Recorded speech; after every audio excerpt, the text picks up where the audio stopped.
Hello everyone, I am Enakshi and welcome back to my channel Artworks of Enakshi Kormokar। তো তোমরা আমার হাতে আজকে একটা ছোট্ট লাড্ডু গোপাল দেখতে পাচ্ছ আর নিশ্চয়ই বুঝতে পারছো যে আমি এটাকে একটা নতুন লুক দিতে চলেছি। তো এই গোপালটা হলো আমার শাশুড়ি মায়ের বান্ধবীর। উনি আমাকে এই গোপালটা হাতে দিয়ে বলল যে তুই তোর মতন করে একটুখানি সাজিয়ে দে।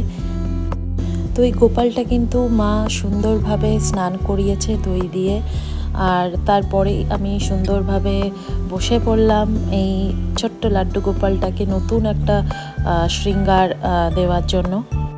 প্রথমেই কিন্তু আমি চোখ দুটোকে হোয়াইট কালার দিয়ে কোটিং করে নিলাম। এরপরে এটা শুকোলে আমি আস্তে আস্তে এর উপর কালার অ্যাপ্লাই করব।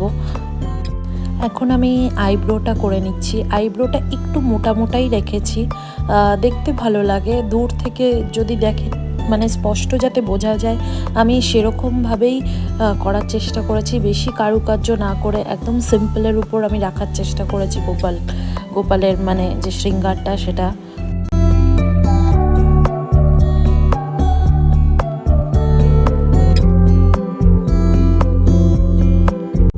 এরকম ধরনের শৃঙ্গার যে কোনো মূর্তির উপর বলো আমি কিন্তু ফেব্রিক কালার দিয়েই করি।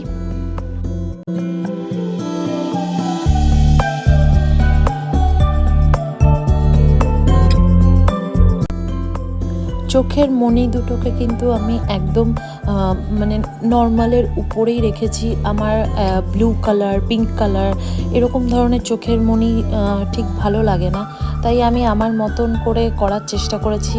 যেরকম আমার পছন্দ আমি সেরকমভাবেই করার চেষ্টা করেছি। তো একটুখানি আইল্যাশও কিন্তু আমি অফ ক্যামেরায় দিয়ে দিয়েছিলাম, দেখতে কিন্তু বেশি ভালো লাগছে আইল্যাশ দেওয়ার পরে।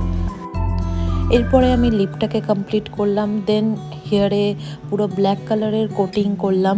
তো হেয়ারে আমার ইচ্ছা ছিল যে একটু গোল্ডেন কালার দিয়ে জাস্ট কার্লের মতন করে দেওয়া, কিন্তু ভাবলাম যে যেহেতু একটু ইয়েলো বেসের উপরেই আছে, যদি আমি আবার গোল্ডেন কালার দিয়ে কার্ল করি তখন কিন্তু জিনিসটা অত ফুটবে না, তাই আমি এটাকে ব্ল্যাকই রেখেছি। আর এটা হলো মানে আমাদের লাড্ডু গোপালের ফাইনাল লুক। তোমাদের কেমন লাগছে আমাকে জানিও, আর যদি ভালো লেগে থাকে তাহলে একটা like, comment, share and subscribe করে দিও। দেখা হবে তোমাদের সাথে নেক্সট একটা ভিডিওতে।